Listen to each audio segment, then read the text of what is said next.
박장우 부장님.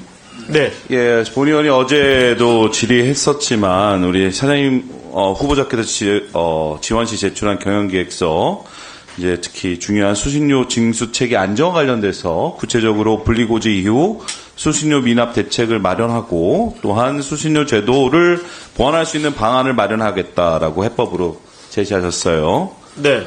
하지만 제가 이해가 안 되는 거는 KBS 수신료의 법적 보장을 할 수 있는 방송법 개정안에 대한 박 후보자의 입장을 우리 노정면 의원의 서면 질의를 통해서 묻는 답변을 들어보니 거기에서는 공정 업무 수행의 편견 또는 차질을 야기할 수 있어 제출하지 못하겠다라고 거부하신 상태입니다.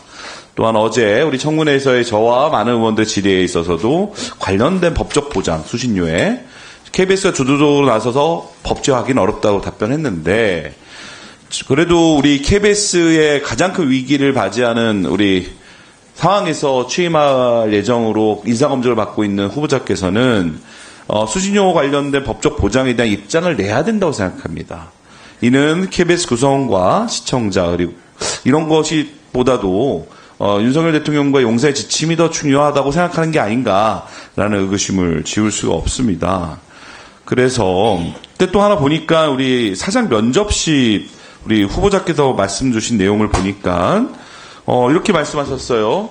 이 수신료 관련돼서는 핸드폰에 TV를 직접 수신할 수 있는 기능을 추가하자. 그렇게 하면 KBS가 수신료 징수와 범위를 대폭 늘리는데 상당히 획기적인 기회가 될 것이라고 방법을 제시하시기도 했어요. 적극적으로. 하지만 아쉽게도 방송법 현재 64조에는 텔레비전 수상기만이 TV 수신료 납부 기준임을 명시하고 있습니다. 네. 그 말은 즉 방송법 개정안이 필요하다는 거죠. 저는 다시 이 자리에서 여쭤보겠습니다. 우리 방송법 개정 등을 포함한 수신료의 법적 보장에 대해서 박장봉 후보자의 의견은 무엇입니까? 수신료 안정화가 KBS의 가장 중요한 과제 중에 하나고, 국회에서 법률을 통해서 수신료를 안정화시킬 수 있는 제도 개선을 추진해 주신다면 저희는 충분히 그거에 협의에 동참해서 따를 생각이 있고요. 하지만 현재 상황에서는 수신료의 분리 징수가 이루어지게 된 배경, 그리고 가장 최근에 있었던 이 헌법재판소의 결정 등을 고려해서 대처하고 있는 상황입니다.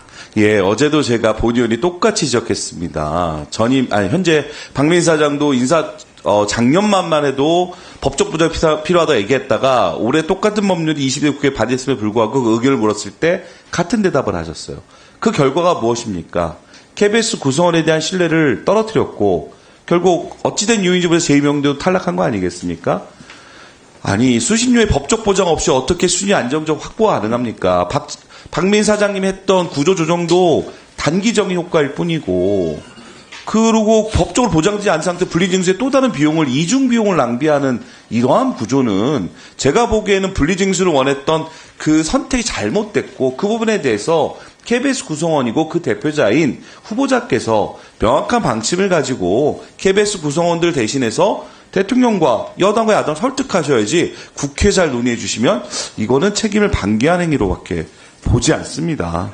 그렇기 때문에 현재 박정우 후보자에 대한 KBS 내부에서의 기대가 적지 않은가. 제가 굳이 몇 프로의 반대론 이런 건 언급하지 않겠습니다. 근데 저는 단호하게 또 강력하게 요청드립니다. 후보자께서 임명되신다면 이거는 구성원을 위해서 또 우리 KBS 공영방송을 위해서 적극적으로 하셔야 될 부분이라고 생각합니다. 네, 알겠습니다. 사장 지원서 관련해서 좀 살펴봤어요. 현재 박민 사장에 대한 입장에 대해서 특별히 묻지는 않겠습니다. 하지만 같이 경쟁했었던 박민 사장의 경우, 사장직에 지원하면서 지난 우리 국정감사를 통해서 경영계획서 작성에 KBS 내부 직원을 동원했다는 의혹이 제기된 바 있습니다. 알고 계신가요? 네. 네. 자, PPT 띄워주시죠. 그런데 이게 이제 보면 박장봉 후보의 경영계획서 10대 핵심 전략이고 그 전께 이제 박민 사장님이 직원을 통해서 제출한 걸로 의혹을 받고 있는 경영계획서입니다. 내용이 매우 거의 90% 키워드는 거의 똑같고요. 한 가지 빼놓고 다음 페이지 한번 그렇죠. 10가지 10대 전략 중에서 9가지가 똑같은 내용입니다. 물론 KBS가 당면하고 있는 과제, 법적으로 해야 될 의무가 있다 보니까 유사할 수 있다고는 하지만 제가 보기에는 이게 도대체 어떤 게 원본이고 어떤 게 카피본인지 헷갈릴 정도로 별 차이가 없습니다. 제가 이걸 왜 지적하냐면 박민 사장님의 체제는 KBS 구성원 내에서도 인정받지 못했던 부분이 있고 심지어 이사회에서도 완벽하게 재신임을 받지 못한 상태에서 경영계획서 차원만 봤을 때는 박장범 후보자가 왜 KBS 사장이 돼야 되는지 이해할 수가 없습니다. 설명해 줄 수 있겠습니까? 이사회에서 결정을 하신 사안이기 때문에요. 그러면 이사회는 경영계획서는 전혀 상관하지 않고 그저 다시 말할 수밖에 없는 우리 대통령과 김건희 여사의 심기를 경호했었던 후보자에 대한 보훈 인사라도 한 것인지 의심하지 않을 수 없습니다. 네, 다음 PPT 한번 띄워주십시오. 혹시 박정우 부장님은 경영계획서 직접 작성하셨습니까? 네. 그러면 그게 참고하는 게 우리 박민 사장님 자료랑 무슨 공통된 자료가 있나요? KBS 경영계획하고는 그래도 꽤 차이가 있던데. 제가 이제 박민 사장 지원서는 보지 못했고요. 제가 네. 내기 먼저 냈기 때문에. 그렇겠죠. 당연히 경쟁이니까요. 근데 네. 참 의아하죠. 참 내용이 거의 똑같아서요. KBS 이사회에서 해마다 이 경영 백서를 네. 출간하는데요. 네. 저는 그거 자료를 가장 많이 그러면 참고했습니다. 저희가 보기에는 그 경영백서에 나오는 주요한 카테고리들을 그냥 똑같이 내용을 하지 않나. 과연 우리 KBS 수장을 뽑는 데 있어서 경영계획서가 과연 KBS 이사회의 사장 선임의 가장 기초 자료임에도 불구하고 과연 그것이 자료로서 충분한 역할을 했는지 의심하지 않을 수 없습니다. 그리고 백서뿐만 아니라 KBS 사장으로서 임기를 성실하게 수행하려면 총체적 위기에 KBS를 어떻게 리더십을 가져갈 건가에 대해서 모두 발에 다시 제가 또 질문 드리겠지만 거기에 대한 비전은 전혀 없어요. 그저 정답만 나는 수준이기 때문에 현재 KBS의 위기를 과연 박장범 후보자 리더십으로 돌파할 수 있을까 걱정이 앞설 뿐입니다. 지금 보여주고 있는 다음 PPT 보십시오. 게다가 이제 우리 후보자께서는 이사회 면접에서 모두 발언을 통해서 기계적인 균형을 지키면서 정책 편향성 논란을 최소화하겠다고 약속하시고 발언하셨습니다. 하지만 아쉽게도 우리 박장범 후보자는 우리 PPT에 나와 있는 것처럼 9시 뉴스 앵커로 재직할 당시 정치적 편향으로 KBS 시청자위원회로부터 3차례나 지적을 받았습니다. KBS 시청자위원회 구성은 방송통신위원회가 정한 12개의 분야, 인권, 장애인, 학부모, 소비자, 언론, 경제, 문화, 과학기술, 법률단체 등 다양한 분야에 추천을 받아서 만들어지는 공적 기구입니다. 이곳을 통해서 3차례나 문제를 지적받았던 분이시고 또한 KBS 시청자 청원 게시판에도 우리 박 후보자의 정책 편향 관련 논란으로 무려 55건의 문제 제기가 제기된 바 있습니다. 특히 55건 중에 45건은 계속 반복되고 있는 문재 윤석열 대통령의 파업지 대담 이 건의 직후에 나오는 것들입니다. 이러한 것처럼 우리 후보자께서 KBS의 위기 상황에서 사내 통합과 공정한 인사와 여러 가지 다양한 혁신을 통해서 KBS 위기를 구하겠다고 모두 발언에 말씀하셨는데요.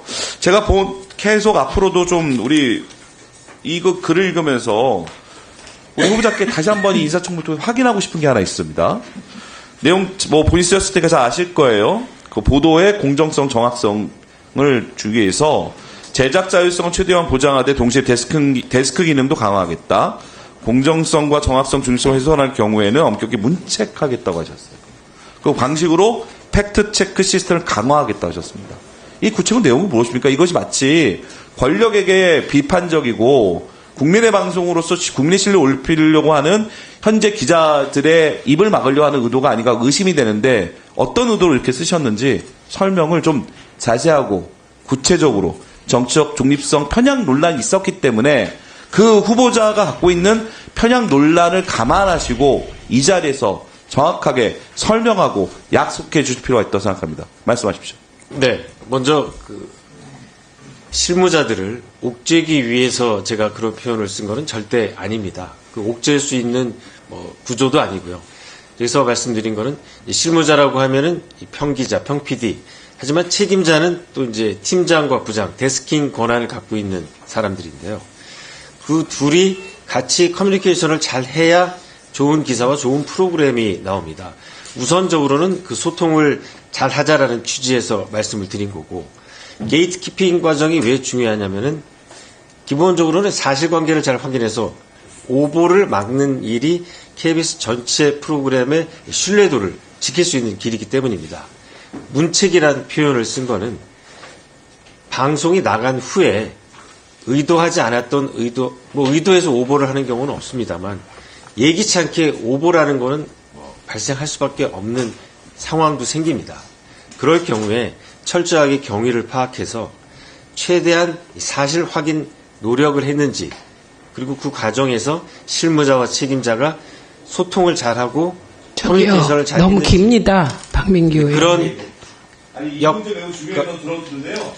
추가적으로 질의할 무조건 문책하지는 않겠다는 말씀 드리겠습니다. 사실 여부가 아니라 과연 공정한 방송에서 과연 어떻게 할 건지 사장은 중요한 단계라고 생각하는데요. 추가로 질의하겠습니다. 네. 아니, 그게 아니고요. 30초면 될 답변을 길게 느려서 한다는 취지였습니다.